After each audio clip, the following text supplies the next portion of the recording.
Hey y'all, it's Brady. Welcome to my channel and thank you so much for joining me.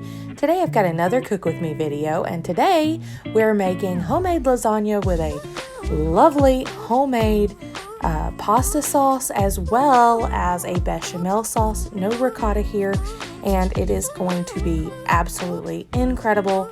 This was a huge hit in my household and I wanted to share it with you. So let's jump into today's video.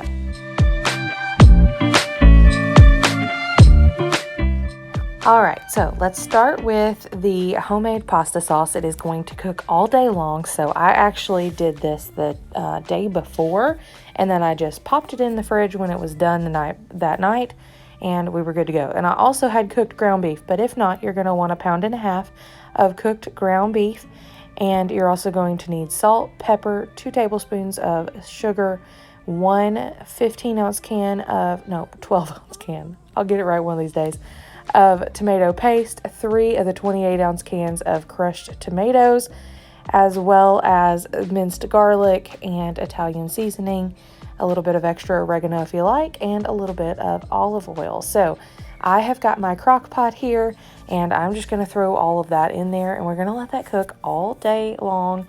I cooked mine on low for about 8 hours. And then here I'm going to go ahead and prep the bechamel sauce as well.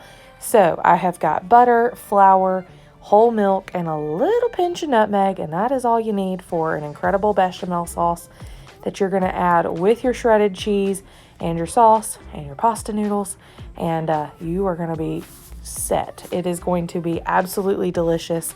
Like I said, no ricotta in this recipe, so you're not going to see a ricotta egg and cheese mixture here, but you're not going to miss it, I promise. My favorite way to do lasagna is this way with a bechamel sauce, and it is so creamy, so delicious. But yeah, so if you have basic staples on hand like butter, flour, milk, tomatoes, and some noodles, even if you don't have lasagna noodles, you could just use any kind of noodles you've got and just sort of layer things, mix it all together, and you would still have a lovely, lovely dinner with this bechamel sauce. So this was a labor of love. I cooked it all day. Like I said, what I did do is I prepped the bechamel sauce the night before, as well as the pasta sauce I cooked all day, and then just popped that in the fridge. So then the next day, I just assembled, stuck it in the fridge, and then when we were ready for dinner, I popped it in the oven, cooked it for about an hour or so, and we were good to go. So here I am. I just melted the butter.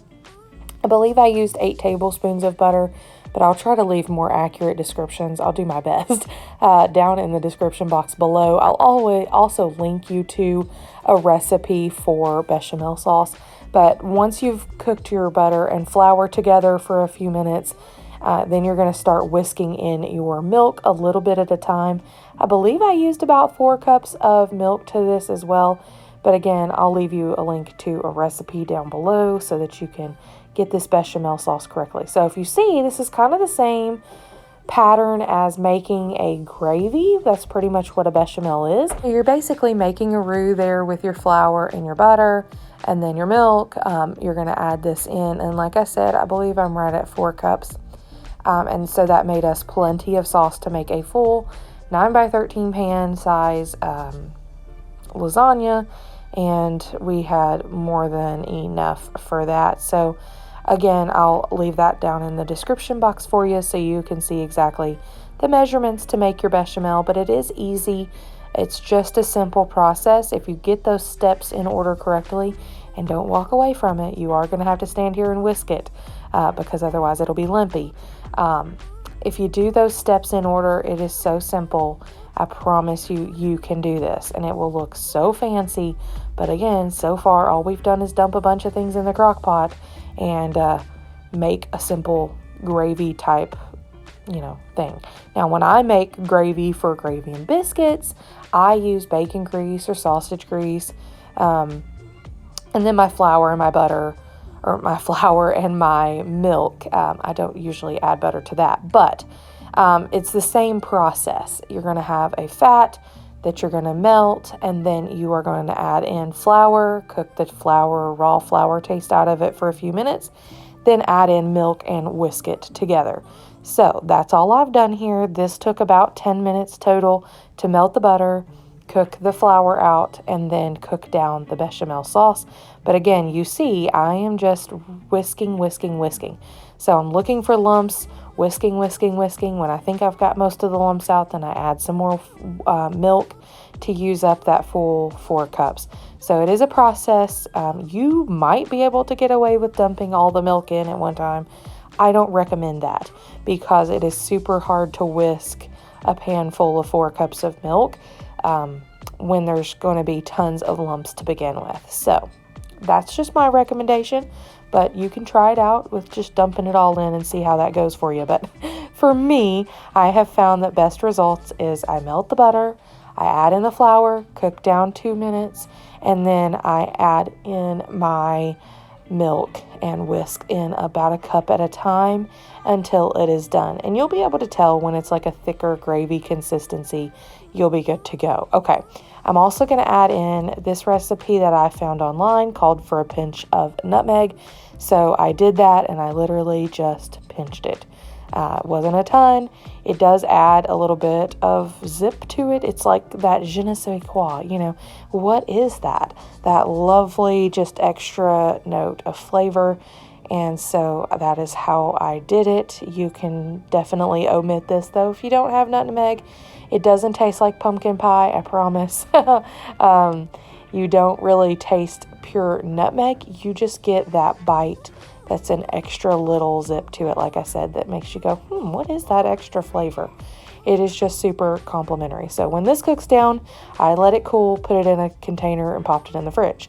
This is the next morning, and I'm going to go ahead and assemble. I have 3 packs of the oven-ready lasagna noodles, so no boiling noodles here. And I was wrong. I guess I did not put that in the fridge. I must have made that morning. I apologize. But I did pull my pasta sauce out of the fridge, and but you can do either way. But again, I had the pasta sauce in the fridge. I've got 2 8-ounce bags of mozzarella cheese. I've got about 3 ounces here of Parmesan cheese, and we're just going to get to layering. So I am adding about a half a cup or so of sauce mixture to the bottom of my 9x13 pan, and we're going to spread this out. And then once I've got this spread out, that just keeps the noodles from sticking, keeps everything nice and moist. And you're going to want to go sauce heavy on this, even if you're the type of person that, doesn't need a ton of sauce in your lasagna. You're going to want more because these are those oven ready noodles, so they're going to suck up a lot of that moisture. So once I've added in the sauce, I'm going to go in with the noodles, more sauce, and then we'll add in our bechamel and then our cheese mixture and just keep layering. So very simple process here. Takes a little bit of time. That's why I said, it's you can definitely use like a jarred pasta sauce, but this was super simple to throw together the night before. Popped it in the fridge, made my bechamel apparently that morning. I totally forgot about that. But anyways, you can prep it all ahead of time, assemble it ahead of time.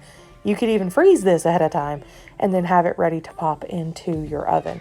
So as you can see here, after I spread out that bechamel mixture, I'm adding in our mozzarella cheese, and then we're going to just go in with more noodles, more sauce, more bechamel, more cheese, over and over and over and over and over until you fill up your pan. And then once we get to the top, we'll add 1 extra layer of bechamel and cheese and some Italian seasoning or parsley, and it is ready to go. So you can assemble this ahead of time and put it in the fridge. You can assemble it ahead of time, put it in the freezer. You can do it all right there together that day and then pop it in your oven right away.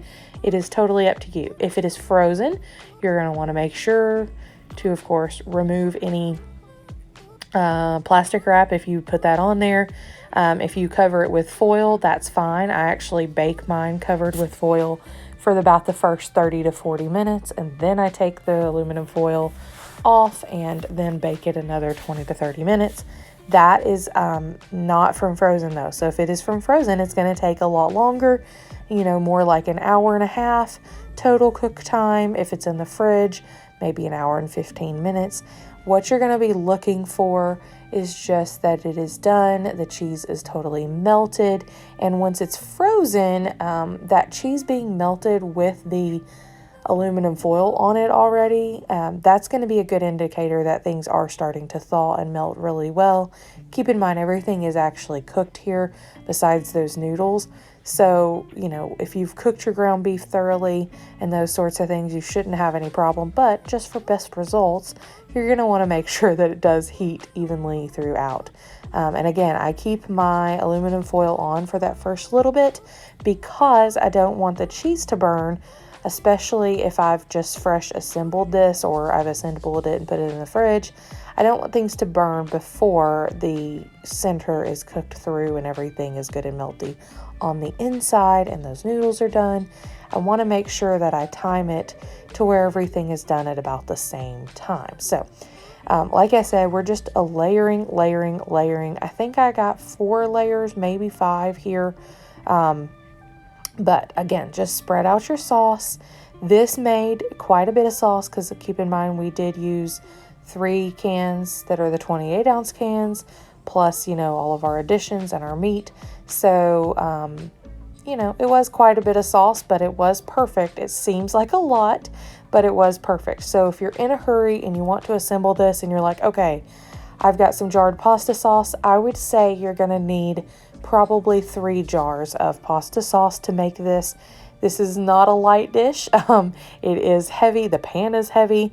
And then the other thing that I wanted to note is that you're going to want to put, if you're doing like me and making this in a disposable aluminum pan, those are super flimsy. So I always put my aluminum pan on top of a baking sheet and then pop it in the oven that way. It also helps, if anything were to bubble over, even in a traditional 9x13, ceramic or glass pan, it just really helps with spills and that sort of thing in your oven. So, do what you would wish with that there. Okay, so now that we're at the top layer, I don't think I can add any more noodles, so we're just going to stop here, and I'm going to do all bechamel on the top, and I want to make sure that I just use whatever is left of the bechamel. This is a really thick layer, and I'm covering the entire top. I'm going to try to fill in the sides there as much as possible.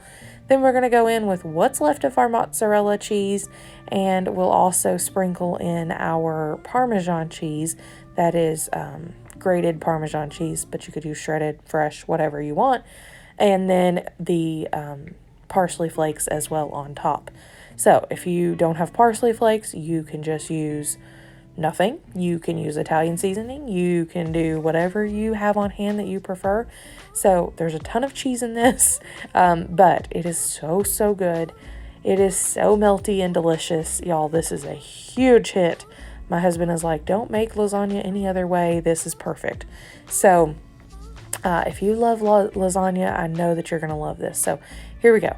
In with the Italian seasoning on top, and then we're going to pop it in the oven. And here is our finished product. It is so good. Here's the hard part though.